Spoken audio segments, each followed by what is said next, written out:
அனைவருக்கும் வணக்கம். என் பெயர் ஃபாத்திமா அஸ்ரானா. நான் பெத்லஹேம் மெட்ரிக் மேல்நிலைப் பள்ளியில் 8ஆம் வகுப்பு படித்து வருகின்றேன்.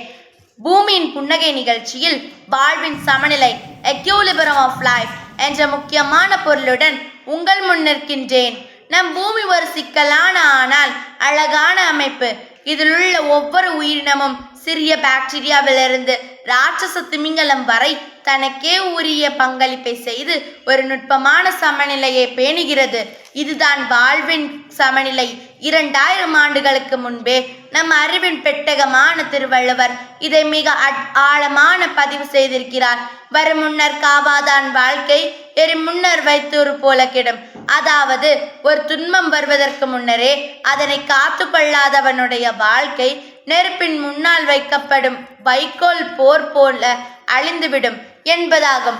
இந்த வள்ளுவரின் கூற்று தனி மனித வாழ்க்கைக்கு மட்டுமல்ல, இந்த பூமியின் வாழ்வியல் சமநிலைக்கு மிக சரியாக பொருந்துகிறது. உலக மக்களே, நம் பூமியின் சுற்றுச்சூழல் ஒரு பிரம்மாண்டமான வைக்கோல் போன்றது. ஒவ்வொரு தாவரமும், ஒவ்வொரு விலங்கும், பூச்சியின், ஏன் மண்ணில் வாழும் நுண்ணுயிர்கள் கூட இந்த வைக்கோல் போரின் ஒரு பகுதி. இவை அனைத்தும் ஒரு வலைப்பின்னல் போல இணைந்து உணவு சங்கிலி மற்றும் ஆற்றல் சுழற்சி மூலம் சமநிலையை பராமரிக்கின்றன. ஆனால் மனிதர்களாகிய நாம் இந்த சமநிலையை பற்றி கவலைப்படாமல் செயல்படும் போது என்ன நடக்கிறது?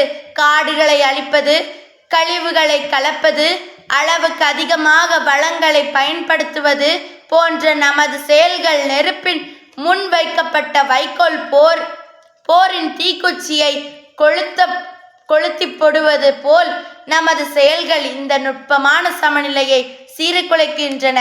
ஒவ்வொரு விலங்கினம் அழியும் போது அது சார்ந்த பல உயிரினங்களின் வாழ்க்கை பாதிக்கப்படுகிறது. ஒரு காடு அழிக்கப்படும் போது அது ஆயிரக்கணக்கான உயிரினங்களின் வாழ்வாதாரத்தை பறிக்கிறது.